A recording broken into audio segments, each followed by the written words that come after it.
Hey guys, it's Hunter here. Welcome back to my channel. So today I'm going to be bringing you guys a more creepy video, more on like paranormal side of my channel.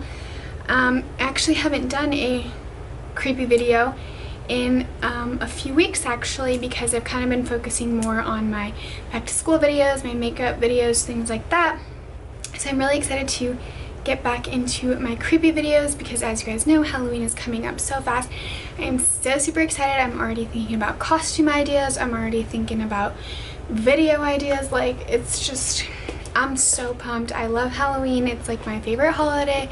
Love everything that comes with it. I can't wait to go to haunted houses, just have everything creepy. I love it. I can't wait to change up my background for Halloween. It's just gonna be an amazing time. So you guys definitely should subscribe if you're interested in that, because there's going to be lots of that on this channel. So yeah, today we are going to be talking about one of my favorite places that I really want to go to. Hopefully I'm going to be going there sometime this winter. We are planning a trip to New Orleans, so I'm hoping that we will get to make a stop at this place. So if you guys don't know, well, you already know by the title of this video, we are going to be talking all about the Myrtles Plantation today. And the Myrtles Plantation is known as one of the most haunted places in America. I have wanted to go here for so long. I've been planning my trip. This is like my senior trip. I want it to be. So hopefully I am going to be able to go there this winter. If I do, I'm definitely going to be making a video about it. Sorry, my light's falling down as usual. But yes, so definitely we'll make a video about that if I actually do end up going. So yeah, today I'm just going to be telling you guys all about the Myrtles Plantation. I'm going to be giving you some history, and then talk about the ghosts and like the most famous ghosts that they have at the Myrtles Plantation. So yeah, I hope you guys enjoy this video. If you do, make sure to give it a thumbs up. Also, don't forget to subscribe. The button is down below. And with that, let's get on into some ghostly stuff. Alright, so first of all, I'm going to start off with the history. Also, I do have like my notebook down here that has a list of everything, of all the information that I kind of generated. So I'm looking down, I'm just kind of like refreshing my memory on the information and stuff. So first of all, the Myrtles Plantation started out in 1796, and it was built by General David Bradford. And David Bradford actually fled to the US to avoid arrest and imprisonment.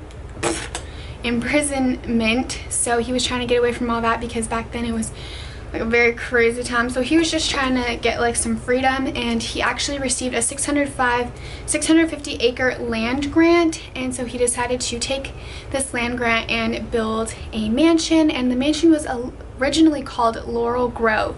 So Bradford actually built the mansion and everything. He wanted it to be beautiful and amazing. So yes, he worked on it, and then in 1820 he sold it to his son-in-law, Judge Clark Woodruff, who actually remodeled the plantation, or remodeled the mansion and everything. Then 14 years later it was sold to Mr. Ruffin Sterling, and he's the one who actually completed the mansion, put everything in it, made it into what it is, what you would see today if you were to visit it. They actually have a French chandelier in the plantation that weighs over 300 pounds. I thought that was so cool. Like, all of the paintings and everything is hand painted. Everything in there is the original, the way it was when it was built. And then he actually named it the Myrtles after the crepe, I think that's how you pronounce it, I don't know, C-R-E-P, myrtles that were growing around in the vicinity. So that's how it became known as the Myrtles Plantation. And then Sterling's wife actually took it on in 1854 after Mr. Sterling passed away. And she hired William Winter to help manage the property, who was actually her daughter's husband. And so he helped manage it, and then eventually they took on the property after Mrs. Sterling died. She died in 1880.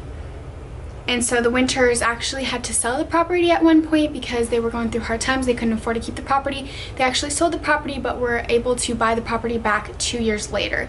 So they bought it back. And then in 1874, Mr. Winters was actually killed on the porch. He was shot by a man. They don't really know why he was shot, but they have like a suspect of who they think shot him. So he was shot, and his murder is the only one that's actually accounted for in historical records. Then Mrs. Sterling died in 1880, and the property went to her son, Stephen. Stephen, he was like, nah, I'm not about to run like a mansion. I don't want this. He sold it to Orrin D. Brooks in 1886. Then Orrin D. Brooks actually sold it in 1889. The next owner that I found that popped up was in 1891, Harrison Milton Williams. And then it kind of just went through like a bunch of random owners. It kind of passed around. It wasn't really with a certain family for a very long time. Then in the 1950s, it went to Marjorie Munson. And she was kind of like the first one to start talking about strange things that were occurring in the house and everything. And so that's when kind of the stories of ghosts started to float around being associated with the Myrtles plantation. Then in around the 1970s, James and Frances Myers bought it and opened it up into a bed and breakfast. Frances Kermeen Myers, she actually wrote a book on the Myrtles plantation. It's called The Myrtles Plantation. It's like her accounts of actually owning the house and living there. So I will leave that book down below. I have read that book about 3 times. I'm actually in the middle of reading it again. And this is where I've gotten a lot of my information, because she actually owned the house for a very long period of time, or for a few years, and she documented everything strange that happened to her in the house. So I did get a lot of good information from her book, and it's so interesting just to hear her accounts. So if you're interested in that, I will link that book down below. I definitely recommend checking it out. And then it went on to the owners, John and Tita Moss, who I believe are still the current owners to this day. It still is a bed and breakfast. If you go on their website, you can still like get rooms and stay the night there. I think that would be super cool, but I don't know if I could handle that. But definitely would be an interesting experience.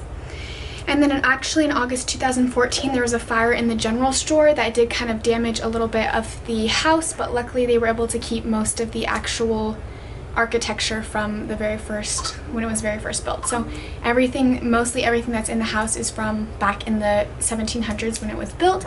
So that's very, very cool. So that's a little overview of kind of the history. In Frances's book, she talks about other owners, but I couldn't find them online or any of my research I was doing. So there probably was a few more owners somewhere in there, but I just didn't mention them. So now I'm going to talk about some of the ghosts and things that go on at the Myrtles plantation. So they say that one of the reasons that it's so haunted is that it's on ancient Tunica Indian burial ground.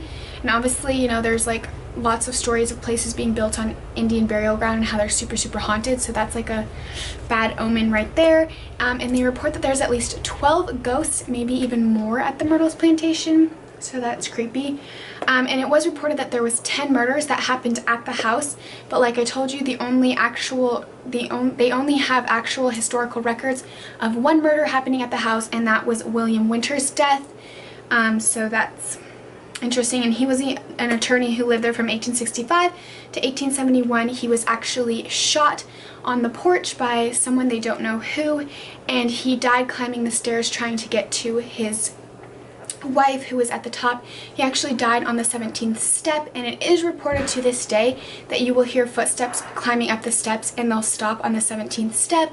So it's like his ghost is stuck trying to get to Sarah, his wife, where he died on the 17th step and never reached her. So that's kind of a sad story, but that is one of the ghostly things that kind of happens that has been reported. Another popular ghost reported there is the legend of Chloe. If you actually go on their website, this one's the story's on there too. There was actually a photograph that was taken that shows what looks to be a slave girl standing between the 2 houses, and I'll actually insert that picture right here so you can see that. There's kind of like no way to explain it away. They try to explain it away, but the dimensions were like the perfect dimensions to be a human. Like that's like a person.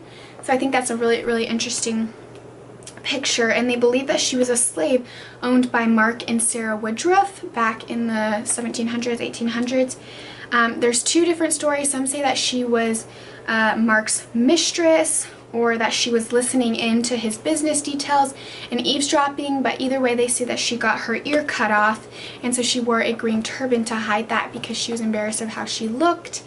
And then they say that she wanted to get revenge, or she wanted to, like, I don't know, get something with the family, but she made a cake and she actually poisoned the cake, and she wanted revenge on the family, but only Sarah and her 2 daughters ended up eating the cake, and they both died.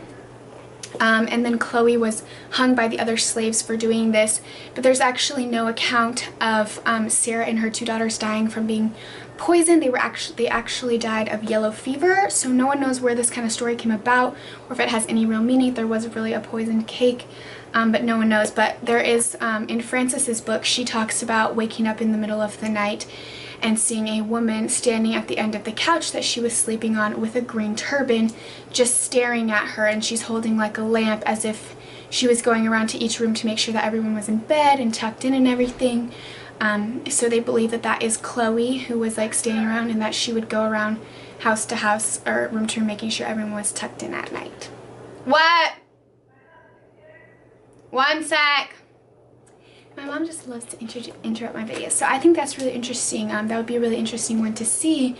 But in the book, yes, she gives a very vivid account of seeing Chloe, so I think that's really cool. Alright, another interesting thing is that the mirror that hangs in the entryway, I believe it is there's a mirror, and they believe that it holds the spirits of Sarah and her 2 children that were poisoned or died of yellow fever.